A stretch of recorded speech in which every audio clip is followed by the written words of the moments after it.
Hey everybody, welcome to Pop Culture Philosophers. I'm Rockin' Robbie Billups, and it's time for the weekly comic book review.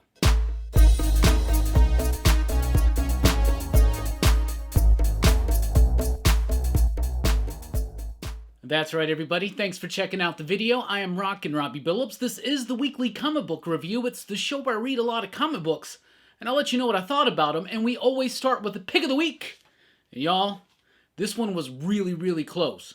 But the pick of the week is Decorum, issue number 5. You know that I've been loving this book. I know that this book presents a little bit of a challenge at times. It seems a little bit incomprehensible at times. This is the most coherent issue of this series yet.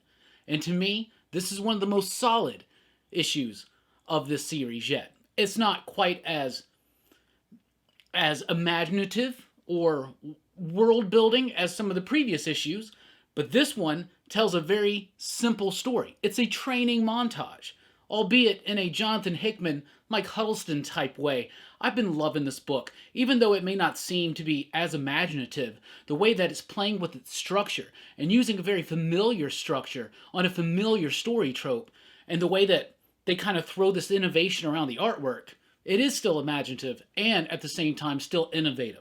I loved this issue. It's an easy to comprehend issue. It's very simple and to the point, but it's just chock filled with brilliancy. Great artistic effort from Mike Huddleston. This is an absolutely gorgeous and beautiful book. He switches styles like a chameleon, so fluid and free, and I absolutely love it. Decorum number 5 is the pick of the week yet again. This is making a strong case for one of the best books of the year, if not the best book of the year. What do you think the best book of 2020 is so far? Let me know in the comments down below. But the pick of the week is Decorum. I love this issue. Like I said, this is a big training montage type thing, but the way it uses its structure to show the span of time and growth, I really loved it. Thought it was great, and you still get that beautiful, luscious, rich artwork at times, and very stripped down, lean and clean and raw and rugged artwork at times. Like I say, it switches styles and it works so well. This book, to me, is a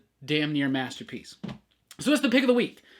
But this book was almost pick of the week, and it's Coffin Bound, issue number 7 of Coffin Bound. Y'all, I think this is the closest I've ever been to a tie for my pick of the week. Both of these books are insanely innovative and imaginative, but they do something both completely different. Coffin Bound has been brilliant, and it's only gotten better each issue. It's written by Dan Waters with artwork by Danny, coloring by Brad Simpson, and lettering by Aditya Bidikar. Have you ever heard of Bidikar? He's a great letterer. Dan Waters and Danny, what they've done with this book is craft something with the poetry and nuance of Sandman, of like a Neil Gaiman Sandman. But they've made it a very in-your-face, brutally honest and raw kind of grindhouse, dirty, sex, violence, rock and roll, drug-fueled type thing. I love this book. And this was, to me, was the most innovative issue yet. Right now, you got the main character. She is basically trying to find death. And it's hard to explain if you haven't been reading it. But let's just say this. She is a believer in God, and in this world, God is a drug that you inject in your veins. The state's trying to outlaw God and the churches, even though God is a drug, okay? And so she's trying to prove the existence of God by coming across a personification of death, one could say, that she's already come across in the first story. She's trying to bring it in. So she does something to cause a bunch of assassins to come after her, and they're just not your normal run-of-the-mill assassins. These assassins feel like they're personifications of high concepts in and of themselves. For instance, Madam Entropy, and then this weird like double thing that gets done in here. It's incredibly innovative. I freaking think that this book is absolutely amazing. More people need to read it. This book is raw and brutally honest, like I said, but it's incredibly challenging, and it has so much to say, and it says it in such a fun, crazy type way. Coffin Bound is next level. Both of these books could be co-picks of the week, but I went with Decorum over Coffin Bound. But really, like, it's almost like a complete tie. Anyway, this is an exercised issue of Coffin Bound. There's lots of crazy stuff going on with the artwork. Danny does a great job there. They're great layouts and composition. It's just a beautiful book with a really interesting style approach to this issue that I thought just was mind-blowing. Awesome. And Brad Simpson's color work in here, spot on. And you ever heard of Aditya Bidikar? Here's a pretty good letterer. The Walking Dead Deluxe #1. This is coming out from Image Comics this week. This is The Walking Dead #1, albeit with color. The color's done by Dave McCaig. And it's all right. It's all right. I mean, we've read The Walking Dead before. You know the story. How's the coloring look? The coloring is okay. I was wanting something maybe a little bit more. I mean, it's okay. It's fine. It's not bad. It's all right. It's all right. But if you want to get back in on the ground floor on The Walking Dead, here you go. I wonder if they'll make it all the way through. Surely, right? Speaking of Robert Kirkman, though, we got an original book from him this week. It's Firepower #4. This is one of the most exciting issues of the series yet. Of course, not counting that graphic novel, which had the benefit of a lot of story space and to dedicate to what was going on. But this book was great because it's got a great touch of humanity and drama, as well as some really crazy cool martial arts style action. And that's something that Chris Samnee can handle incredibly well with the artwork. Russ Wooten's lettering is something that really I want to highlight as well. He does a really great job on here. And then Matt Wilson's coloring. I love how Matt Wilson can shift and change his style to fit each artist that he works with, but it's still so obviously Matt Wilson's artwork, and I think that's amazing. Robert Kirkman does a great job here. One of my critiques of Kirkman's work has always been that it's just a bunch of talking heads, and here it sizzles. This is a more action-filled type book than we usually see from him. Now, I know Invincible's got some crazy action in it as well, but God, the action staging and sequencing in this book is amazing. Got to credit Samnee on that one, but Kirkman does a great job of pacing it out and balancing with that human element that we were talking about. Some really great character work is done in issue #4 of Firepower, and the action gets raised yet again, and so do the stakes. Getting It Together is a new one from Image Comics, issue #1. This is written by Sina Grace and Omar Spahi, with Jenny D. Fine and MX Struble rounding out that team. This was kind of an interesting book. I liked it. I don't think that the artwork's going to appeal to everybody, but if you're a fan of especially 90s, early 2000s indie work, I think you might like the artwork. But I really like the story. This is a very true to life, you're in your 20s.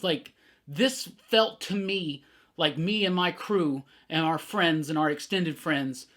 This felt this felt like us in our 20s. It really did. I don't know, it's about relationships, it's about friendships, it's about camaraderie, it's about drama, it's about trying to find yourself in your 20s, everybody going their separate ways and still coming together and everything in between. I really liked this book. I thought it was super solid, and it, to me, felt very true to life, to at least my experience being in my 20s, which was in the oddies, the early 2000s, and seriously, I thought this book was pretty good. I don't think the art's going to appeal to everybody. I liked it, but the story was really spot on, so I don't know. I thought that was pretty good. Lost Soldiers is here with issue #3. Alesh Kott, Luca Casalangida. Lost Soldiers is a book I really like. It's a book about the effects of war on a person well after the fact. And so basically you got this dude who was in Vietnam, and there was another soldier there that he's got some kind of a beef with. And it's kind of still left up in the air to figure out what exactly went down between these two guys. But now, years later, he's kind of like a mercenary. He's an older guy, and he has a chance to take his revenge out on this guy. And it's about this violence. It's about this war that has seeped into his soul, this regret, this danger, right? And it explodes into the modern day. This book, at times, can be a bit challenging, but I think it's rewarding. I really like this. I like what Kott's trying to say, and the artwork is really great. Great stuff on the artwork, and it's really cool because this is the artist, I think, on the upcoming Scout's Honor, the David Pepose one from Aftershock. But anyway, Lost Soldiers, something really cool. If you like Alesh Kott's work, I definitely recommend this one. If you like good exploration on the effects of war on a person's soul, definitely check this one out. I like Lost Soldiers. This is issue 3 of 5. Let's jump over to DC. Batman 100 is here. This is the final chapter of the Joker War. I liked it. I liked it a lot. I thought it was a really solid ending. Now, I think some people may feel like the ending's not quite as explosive as it could have been, but I think this whole story's been explosive, especially in scope, and it's been doing some decent character work, and I think it's got a good solid ending. There are lots of moments in here that remind me of some of my favorite eras of Batman, which would be late 90s, early 2000s. Oracle, I'm just gonna say that's always nice to see. You got the Bat family back together. They're firing off on all cylinders. You got great, beautiful, gorgeous artwork by Jorge Jimenez, Tomomori's coloring. You got some backup stories in here that also kind of tie in to the Joker War, one involving the Clown Hunter, or is it the Clown Killer, and the other one involving Punchline, setting up what's to come in 2021. I like this. I thought it had some big, impactful moments, and I think it has an explosive ending. I think it's got some great moments, but it still is setting up a lot for 2021 and what Tynion's planning on doing with this title, and I'm excited to see where we're going to go. It's an extra-sized issue, of course. It's $6.99. It's not the most obnoxiously oversized issue this week, but I liked it. And if you've been liking the Joker War, I think you're going to pretty much dig on this one. I thought that was solid. Batman The Adventures Continue, issue number 5. Now we're getting into the origin of the animated verse of Jason Todd. We're figuring out and finding out, because apparently this happened probably, when they went from Batman the Animated Series to the New Adventures of Batman, and then Tim Drake was there all of a sudden. I'm guessing that this kind of takes place in between. A story that we never saw about Jason Todd becoming Robin, and then, of course, his eventual near-death at the Joker. But I'm liking it. I think it's cool. It's introducing Jason Todd and a few other characters. It's done Azrael, it's done Deathstroke, but now we get more familiar fare here with the Joker involved. But I'm liking it. I think it's pretty solid. I think it's a good take for Red Hood and Jason Todd for the animated universe, and I'm kind of sold on it. So I'm coming around a little bit on Jason Todd. It's taken me like 20 years, but maybe even longer than that when you really think about it. Legend of the Swamp Thing Halloween Spectacular. Number 1, this is a one-shot Halloween special, but it's all about Swamp Thing, and it's really good. If you're a hardcore Swamp Thing fan, this is a must-read. If you're just interested in maybe checking out some nice one-and-done Swamp Thing stories, check this one out. That's what this is. It's got a couple Swamp Thing stories framing it by Ron V. Mike Perkins on the artwork, who does an amazing job with the composition on his final story in here. And then you got characters, other characters related to the Green and all stuff throughout history. You got Vita Ayala writing a story. You got Philip Kennedy Johnson. So those stories are pretty cool, and they all kind of thematically get tied together by Ron V's anchoring points in the beginning and the ending. And I thought that was super, super solid. So if you're a horror fan, if you've been interested in Swamp Thing, you just like Swamp Thing, or you love Swamp Thing, I would definitely recommend this one. It's a nice, fun read to celebrate the probably DC's #1 horror icon, which is Swamp Thing. Right? Justice League number 54 is here, the second part of the Doom Metal story. That's right. Josh Williamson taking over Justice League for just 5 issues to give us a death metal tie-in called Doom Metal. And this is the story of Nightwing and Starfire and Cyborg and Detective Chimp. Did I say Cyborg already? And Hawkwoman. Hawkgirl, I guess. Hawkwoman's like another one. There's like 2 of them. It's weird. But anyway, and Lex Luthor. So this is the story of them trying to find Perpetua's throne to free the Legion of Doom. You got some great bits in here. I really liked it. I thought it was super cool. This is the first time that we're going to see Starfire and Cyborg since J-Lo ends. When J-Lo ends, so they just kind of popped into here, and that's kind of an interesting little bit. But you got some great moments in here, especially visually. Zermanico does such a great job with the artwork. There's this moment, the story says, in the Valley of the Starros. Well, when you actually see the Valley of the Starros, it is big, explosive, and majestic, and I thought it was super cool. This is taking everything that Snyder and everybody else is doing with death metal, ranking it up to 11, because these go to 11, and just making a great fun tie-in. This one doesn't feel 100% necessary, but if you've been following this whole story, you're definitely going to want to see what's going on with the culmination of this whole Luthor Martian Manhunter thing, and they get introduced into a new Batman in the last issue, but in this one too. It's kind of like an evil Batman that kind of stole Martian Manhunter's powers. But it's pretty cool. I liked it. I love the artwork. I like the story. It's a fun, wild ride. Justice League, number 54. Thought it was super solid. DCeased, Dead Planet number 4 is here. What a great issue of DCeased. Tom Taylor, first of all, really doing some nice nods to Tom King's, not Batman, but Tom King's Mr. Miracle run. I like that. Lots of New Gods type stuff going on here. They're on New Genesis. They're referencing what's going on with Apocalypse. I've been liking it. I know it gets compared to Marvel Zombies a lot. I know I do that a lot. This is definitely its own thing. And yeah, it can be just kind of shelved away as being a zombie story with superheroes, but what Tom Taylor's doing with this, with adding so much tragedy and hope and optimism at the same time, and really playing with those emotional chords so well with all these characters. And now in this series, to not have Clark Kent, not have Bruce Wayne, not have Diana, but to have, you know, Cassie, and to have Jonathan and Damian in those roles, but they still feel, it feels great, you know. I thought this was awesome. I'm loving this book. It's got a great, lots of great moments to it, and it's got an ending, bruh, an ending that's gonna make you be like, what?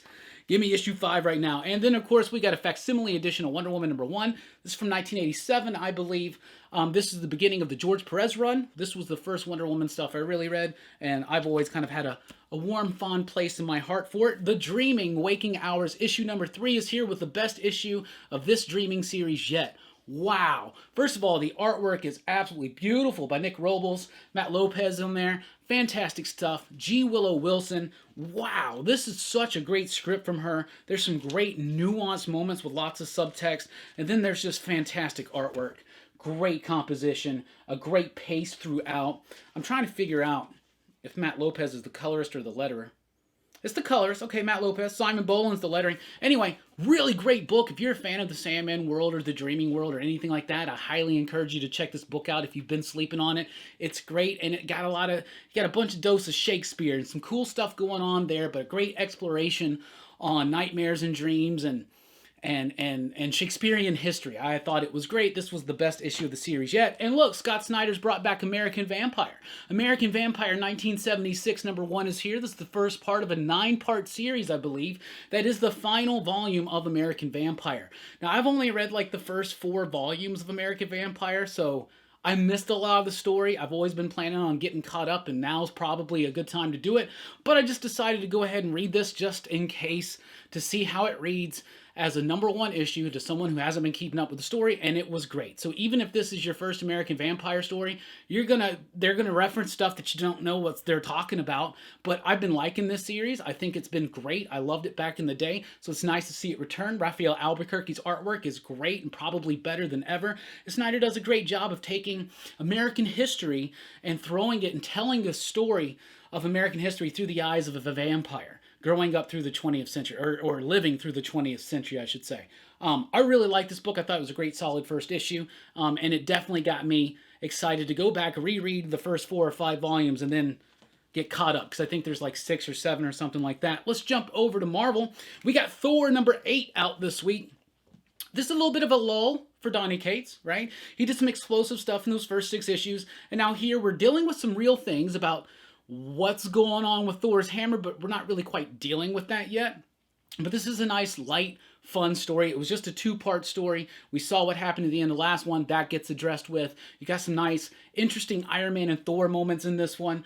Donny Cates doing a pretty decent job. Aaron Kuder's artwork's pretty solid, but definitely setting up something. What they set up with at the end, and we know that somebody named, I'm just saying their names might rhyme with Ronald Rake, is going to be coming back, and that kind of starts getting set up at the end here. But I thought this was a pretty solid issue of Thor. Not as explosive as we've become used to, but I like this little lull, calm before the storm type thing. There's some nice teases and hints in here, though, about potential storylines and developments for the future, so definitely keep your eyes out on that. Let's talk about all the Ten of Swords books for this week. We got 3 of them. Do they, in fact, just continue to lead right into each other? Kinda. Absolutely. So chapter 3 is Wolverine #6. This was a really solid issue, and this is exactly what we thought it was. This is Wolverine going after the Muramasa blade. But it's also introducing that new character. What's his name? Solemn or something like that? We get introduced to him, his counterpart from Morocco, who's going to be battling him in this tournament that Cider Nine's set up, right? So this is Wolverine going after the Muramasa blade. So you might be like, okay, well, that's interesting. That's cool. But this leads directly into X-Force #13, which is part 4 of 10 of Swords. And both of these, written by Benjamin Percy, and both of these with artwork by Victor Bogdanovic. Holy cow. This is like one giant issue into. I really liked it. Literally, this leads right into this one. So if you read X-Force, you're going to want to read this Wolverine. If you're reading Wolverine and not reading X-Force, you're going to want to read this X-Force as well. You're going to want to read both of these.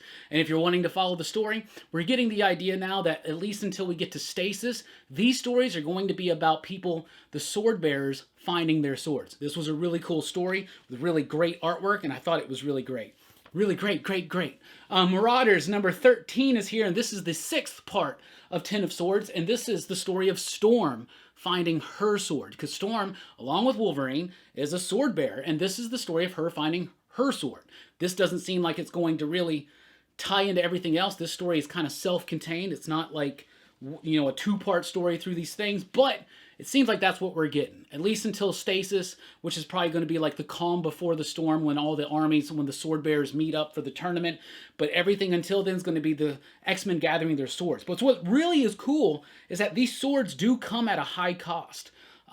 Wolverine has a high cost, and there's some stuff teased in here, but not really quite revealed that is very interesting. And then the Storm stuff in here is pretty much kind of heartbreaking. What she has to do and the trusts that she has to betray in order to get this sword. I loved it. I thought all 3 of those issues of Ten of Swords were super solid. We get Amazing Spider-Man 850. That's right, it's actually 49. But since it times out legacy numbering to be 850, it's an excuse to give us a $10 giant-sized Spider-Man story. Hey, don't worry, next issue, if you get it's 50, so they'll probably do the same damn thing. That's shady. I don't like that. This was an okay wrap-up to the Sin Eater stuff going on. It was interesting. Kind of jumped shark a couple times. I've been liking the Sin Eater story. So to me, I feel like they kind of took some leaps and I don't know. But it's nice to see the return of Norman Osborn as Green Goblin because that's what everybody's been waiting for. And that's what happens. And we get that. And you get some great artwork by Ryan Ottley. You get some amazing artwork by Humberto Ramos. And then you get some meaningless tie-in stories at the end. So this whole thing's not even the finale. And it's not even like the finale of Spencer's run or even the super major moment. They act like it's a super major moment, but we know it's not. But maybe Peter does something that maybe he shouldn't have. I don't know. But this was kind of not worth $10 for me. It was a big finale to the Sin Eater story, but all that is leading into the Kindred stuff, which is apparently finally starting to explode. Next issue, in issue number 50, which I guarantee, I don't know the exact page count, probably not going to be a $10 one, but I guarantee you it's an exercise issue, and I just think that's kind of shitty from Marvel. Champions, number 1. So this is finally here. They started that outlawed story. Basically, in the Marvel Universe, they've outlawed being a superhero if you're under 21, unless you have an official mentor-mentee type relationship, like with Captain America and like a Bucky or something like that, I guess. This was an okay first issue. It's decent. It's not bad, but it kind of just feels like it's retreading the same stuff they did with Civil War, right? But just doing like a teen version of it, but it's okay. Champions wasn't something I was typically following over the last few years. I like these characters. I love Miss Marvel. I love Miles. I love this version of Nova, so that's interesting. And Simone DeMeo does the artwork from Power Rangers, from We Only Find Them When They're Dead. So the artwork was really cool, but it just didn't really super grab me. And like I said, it just kind of felt like a teenage version of Civil War. And who wants to read that? I don't know. Justice was in it, though, so that's always cool to see an OG New Warriors member in there. Miles Morales, Spider-Man number 19 is here. We finally find out who Ultimatum is, and it's really no surprise. It's pretty obvious. But it was a pretty decent issue, and I've been liking what Solid and Ahmed's been doing, but we've been building it up to a certain point. We're getting lots of revelations, so I think it's a really starting... I think we're coming to the end of his first big arcs. And the culmination of everything he's been building up to since issue number 1. It was a pretty solid issue. Marvel's Snapshot Spider-Man number 1. It's a one-shot comic book by Howard Chaykin. It's about this criminal and his lady and his buddy, and he's down on his luck, and it's a typical story. We've seen these things before. This was nothing original, nothing special. And if you like Howard Chaykin artwork, that's cool. Check it out because he does do the artwork, but it's feels pretty rushed and sloppy, even for his standards. But I just was not digging on this one. The first few of these were really solid. Fantastic Four, the Namor one, but then they've kind of been Dudley a little bit since then. Black Widow number 2 is here. Notice that's the same J. Scott Campbell's the same cover. He did. It's just different colors, right? Anyway, the second issue of this was pretty interesting. Hawkeye and Winter Soldier trying to figure out what's happened to Natasha. She's been kidnapped. All of a sudden now she's like a housewife. running like an architect, like she's an architect and a housewife. She doesn't remember who she is as a spy. So it does some interesting things there. There's kind of scoping her out. They're like, oh man, maybe she's actually happy. So I like that exploration. It's not a bad book. It's not going to change your life, though. It's not what I know Kelly Thompson can be capable of, but there's still some time to go. I think it's a pretty solid run so far, but it's nothing that's really going to be like, this is a must read. Everybody's going to be talking about Black Widow. But it's an interesting take on a story. Basically, you know, she's like a Stepford wife or something. Not quite that. I mean, she's an architect and all that, but it's okay. The Rise of Ultraman, number 2. So I was kind of confused by issue number 1. Tried to do a little bit of research, asked some people that watched Ultraman how this connects to it, and I was like, okay, that's fine. Had some problem with issue number 1. We didn't actually see Ultraman, I guess, you know, like full on or whatever. Issue number 2, same damn thing. I'm done with this book. It's a 5-issue series, and like it's taken its sweet ass time to get to the Rise of Ultraman, but I guess that's the point. Maybe it doesn't happen for 5 issues, but this book confuses me. It's all over the place. I'm not following the story. Maybe if you're a super hardcore Ultraman fan, it'll be different, but for me, after 2 issues, and I thought number 1 was a decent start, but I just really like issue number 2. Let's jump over to Boom Studios, where we've got We Only Find Them When They're Dead, issue number 2.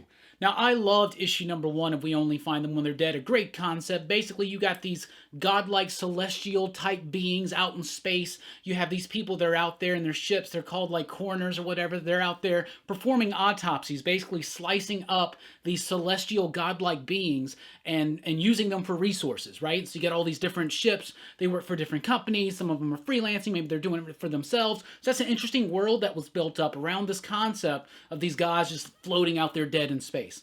In issue number 2, we start going, why do we only find them when they're dead? So it sets up the actual mission and thrust of this book. It sets up the direction. It does it very well. It gives us a little bit more information about the cast of characters, the crew of the ship, what exactly they're planning on doing, why. You get a little tease about a mystery in the past and some other connections and relationships. And I really thought that the story did a great job of really deciding its direction after introducing the concept, deciding the direction of the story, the quest, if you will, and fleshing out those characters and those relationships even more. I still love Simone DeMille's artwork in here, but I will say that the coloring to me in this one at times was a bit muddy. It was a bit hard to completely make everything out so distinctly and cleanly because it was rather dark. I love the coloring. I love the bold choices. I love the kinetically charged dynamic poses and composition of it. It's a very like in-your-face type book with the artwork and the angles and the perspectives. And the story is told masterfully. I just feel like it's just a little too dark in times. It's a little hard to make certain things out. I wanted to come here in the studio and read it under these big lights. Maybe I should reread it on that. But I thought the story took a really solid direction and turn. Some great work with the characters was done by Al Ewing. I'm liking this book. I just think maybe they need to brighten up those colors a little bit. But maybe that's just a conscious stylistic choice. But if people can't really make clear what's on the page, that's going to turn some people off, but I really did like issue number 2. American Ronin number 1 from AWA Upshot. This is Pete Milliken and is it Ako, Aso, whatever. Really love this cat's artwork. Always had great design work, great composition, really cool stuff. I really just threw it on one of the most uninteresting pages in the book. But yeah, really great stuff. Great composition. We're used to it from this cat. And Pete Milligan. This feels like the Pete Milligan of old. It's got a really cool concept. It's about this dude. He's an American Ronin. It seems almost as if the world and society is ruled by corporations kind of right now. Like, I don't think that's too much of a stretch, but I think more openly in this world. He's an American Ronin, right? So he's going around and he's like a hitman. He's got like a grudge against this guy, but he's like an empath and he can kind of take on the memories and emotions of somebody else using DNA or something. And that's really interesting. So you have this really great, crazy composition and innovation as far as layouts go. And thrown into this really cool, high concept action story. And I liked it. I thought it was a really solid debut. It wasn't the pick of the week, but it's definitely probably going to make the top 10 list. It had great artwork, had a really interesting concept, and the execution wasn't too bad as far as the writing goes. I thought it was pretty decent and felt a little bit more like the Pete Milligan of old. American Ronin #1, another good solid first issue from AWA. From Dark Horse Comics, we got a slew of comic books. We got Norse Mythology #1. So this is P. Craig Russell adapting the Neil Gaiman book Norse Mythology, which is him retelling Norse mythology, I'm pretty sure. I haven't read the book and I want it. I want to read it. I want to check it out. I'm a big fan of Norse mythology. So what this is, this was like, what, 3 or 4 short stories that were like Norse mythology, like a good introduction that's set up by P. Craig Russell, and that was great. The second story arc with artwork by Mike Mignola, that was really cool. And then you got, what's his name? Jerry Ordway. Jerry Ordway doing a great job, and then that story actually is going to continue into the next one. So this is like an anthology of Norse mythology, retold by Neil Gaiman and then retold by P. Craig Russell and other artists like Mignola, like Ordway. So I really liked it. I thought it was super cool. I love this. I love this David Mack cover. I'm a big fan of Norse mythology. It has a very quirky and whimsical nature to it in the telling. I really liked it. I thought it was super solid. I usually stick away from these adaptations of Neil Gaiman work because to me they just always kind of fall flat. But this one really worked for me. And I mean, I'm a big fan of P. Craig Russell, Mike Mignola, and Jerry Ordway, so that was a big bonus as well. Cyberpunk 2077, issue #2. This one is cool, man. Like, Cullen Bunn. So this is based on a video game, where it's set in the world of an upcoming video game. And usually I just avoid these kind of comics. But somebody had asked me to check this one out, and I'm glad I did because I liked the first issue. I thought it had great artwork. Miguel Valderrama, I really like the artwork in this book, and especially the coloring. Some really cool stuff. And Cullen Bunn is actually really kind of telling a really human story. So it's set in this world, and there's some interesting concepts about how this world plays out and who has access to medical care and emergency services and things like that. But it's actually dealing with the effects of what this woman has gone through and the trauma. She's on a trauma team, and then they deal with some trauma, and then like it's really interesting the way that they're cutting the structure up. It can be a bit confusing at times, and maybe that's a fault, but the artwork keeps me interested. The coloring, I really liked it. I thought issue 2 was pretty solid. I don't think it was as solid as the first one, but it kept that vibe and tone going. Spy Island, issue #2 is here. I thought issue 1 had a pretty good, solid setup. It's about an island in the Bermuda Triangle that's filled with spies, right? And it's Chelsea Kane and a bunch of I think pretty much everybody from Man-Eaters towards the end there. And it's got style. It's got a quirky voice and way that they're telling the story, but the story itself isn't quite engaging me. So it seems like it's mostly about mermaids, and there's a kraken, and I was expecting a little bit more spy thriller meets the X-Files. I mean, it's not that my expectations haven't been met. I like the book. I think it's got a great style to it. The way that they tell the story is very tongue-in-cheek and quirky and fun and interesting and different and unique, and it's very similar to Man-Eaters as far as that kind of stuff goes. But the story's just not quite grabbing me. It still feels a little disjointed and kind of all over the place. But it's only 4 issues, so I'm down for the long haul because I do think it's sarcastic and satirical and pretty freaking funny. Bang #4 is here. So we're reading this one. I'm reading Weir, the Royal We. I'm reading issue #4, and I'm like, this is pretty decent. So they just keep telling these like one-shot stories, right? Like, is this ever going to really connect? This is a 5-issue series. This is issue 4. Like, what's going on? This issue, once again, introduces a character, tells us their story, and then ties it all together and sets up what should be the final issue, at least for now. We'll see what happens in the future, but I liked it. I don't think that this series, I think it's got some highs and it's got some lows, but it's not super, super low. This issue was okay, and it's interesting, and I'm more interested to see how it's going to wrap up with issue #5, at least in its initial arc. I don't know if it's coming back. But this is definitely something that I think will reward a reread. So I'm definitely looking forward to doing that. We have Alien, the original screenplay, issue #3. Yeah, we get the chest-bursting scene in this one. It's interesting. It's a cool, like, alternate take on it, but it's also at the same time so similar to the actual movie that we got, it almost doesn't feel like it's got a purpose. Like, it's not that different. So all the story beats are still there. And I mean, it's an interesting concept because you're getting to see what it was like before it had influences from, like, you know, Ridley Scott and what's the dude's name? Geiger or whatever. Guyver? Anyway, but it's pretty solid. And so it's a nice piece of alien history, and so that's something I'm definitely looking forward to finishing up. I almost completely just chunked this book across the room. Lonely Receiver #2, that would have been such a shame because this book is so freaking awesome, but it is also incredibly challenging. I love this book. I'm going to tell you the concept, and you're going to feel like it's wonky. So in this world, your phone can become like your life partner, your soulmate. Like it turns into a person with complete autonomy, and it's like bonded to you for life or something. That's probably a little bit on the nose as far as like what they're saying there, but no. This book is so much more about that. This book is a sci-fi horror story, and it's really about the emotions one goes through when you go through like a breakup, like a serious breakup. And it's raw, and it's real, and it's scary, and it doesn't hold anything back. Zach Thompson does an amazing job of just letting it all out there on the page.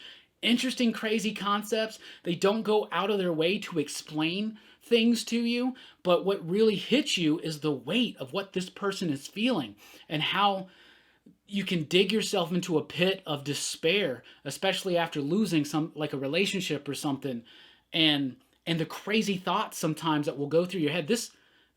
Thompson is laying it all out there right here. This seems like it's a very personal story, probably for Jen Hickman as well. They are doing amazing work here, taking those concepts, making them work, having great composition. Their work is so nuanced at moments. It really handles those emotional moments. And man, I just really freaking love this book. It is really weird and out there, but it is so emotionally raw and resonant. Fantastic. Love that book. No One's Rose. Speaking of Zach Thompson, he writes this one with Emily Horn. Alberto Albuquerque on the artwork, Raul Angulo on the coloring, Hassan Osman El Hout on the lettering. This is the final issue of No One's Rose, and what starts out as what they called solar punk, so it's kind of like a more interesting vision of a dystopian future where it's more plant-based and less, industry-based. And it had a really crazy ending, an ending that I didn't see coming at first, but a naturally progressed ending. And I liked it. I thought it was super solid. I've enjoyed the artwork in this series. At times, I feel like it gets a little verbose and clunky, and at times with the dialogue, and sometimes the artwork doesn't present itself clear enough. I think it's just because there's a lot of detail going on that's maybe unnecessary that kind of leads your eye away from certain things. So I don't think it's a perfect book, but I think it's a solid book that had a really solid ending and a pretty solid outing, an effort from Vault Comics and Company. No One's Rose #5. Really looking forward to reading that one all in one sitting and seeing how it flows all at once. Money Shot #9 is here. This was one of those issues to me that just felt a little too bogged down. Money Shot, I think, is really clever at times and handles a balance with saying some real things about humans and relationships with each other and stuff like that. I think it says some real stuff at times. At other times, it's just being subversive and funny for the fucks of it, for the fuck of it. This was one of those, like, this issue was okay, but Money Shot's not been one of my favorite books, but I just keep with it because it's not bad. And it's not for everybody, I'll tell you this one. But it's got some interesting bits. But I thought issue 9 was a little okay. Just a little okay. We have Transformers Back to the Future #1. So this is the 4-part crossover series celebrating the 35th anniversary of Back to the Future. And it's a mashup. It's Back to the Future meets Transformers. And it's pretty solid. It's okay. It's not going to change your life. It's not as good as the My Little Pony Transformers crossover. And I can't believe I just said that. But it does give us our first full look at Gigawatt in story form, and that's cool. Gigawatt, of course, is a transforming Back to the Future time-traveling DeLorean. So that's neat, and the toy finally came back out on Hasbro Pulse, and it's sold out again. It's gone. What? I can't catch a break with this damn thing. Anyway, it was okay. It's pretty solid. If you're a super huge Back to the Future fan, it's necessary. Other than that, you can probably skip it, but, I mean, it's interesting enough of a concept. Basically, Doc goes to the future at the end of part 1, and Marty comes back, and then everything's all different, and the Decepticons are running things, and everybody's a slave making Energon cubes, whatever. Transformers My Little Pony Friendship in Disguise is here with issue #3 and another really fun, goofy. Like I said, this isn't going to change your life either, but this is got so much charm and fun to it that I really just enjoy the hell out of this book, and it's hard to really quite explain why. But it's just quirky and it's fun. It's not trying to be anything that it's not. It's a light, interesting read that you could share with the whole family. And it all the characters act and speak just as they, I think, really should. Lock and Key and Pale Battalions Go. Number 2, this is the second part of a 3-part series, returning to the world of Lock and Key, albeit during World War One. I think it's World War One. But you got one of the previous Locks who wants to join the war effort, and he's like, why should we not use these keys to join the war? And that's what they do, and it's pretty cool stuff going on. Now, it's not as... I don't get into it as much as I did the actual Lock and Key story, because they're doing a lot of character work in here. And in this one, it's just mostly some great artwork, of course, by Gabriel Rodriguez. But Joe Hill does a great job with the story. It's interesting, it's cool, but it doesn't really feel like it's super necessary or that anchored by any kind of actual like human story or element to it. But that may change. But it is interesting. It's cool. It's neat to see these keys being all used in conjunction with one another in wartime. Thought that was pretty good. And Hollywood Trash number 1's a new one from Mad Cave Studios. What's this one about? It's about these garbage men. They're in Hollywood. I don't know. This book was so freaking confusing to me. I read it and I was like, what? And I just found it incomprehensible almost. I could not follow this story. I could not quite get the full gist of what was going on. There were these people. They seem like they're part of this group. They all have double names. There's garbage men. I have no idea. I don't know. I read this whole issue, and I read it slowly and deliberately, and I couldn't make head or tails out of it. I just was not digging on that one. So that's what I thought. Anyway, that's what I read. That's what I thought about him. What are you reading? What are you thinking? And what do you think is the best comic book of the year so far? Let us know in the comments down below. Thank you so much for checking out the video. Please do like, share, and subscribe. Click the notification bell so you don't miss a single video. And join us over at popculturephilosophers.com for podcasts, blogs, and a whole lot more. I've been Rockin' Robbie Billups. Thanks for rocking with us. Keep on reading.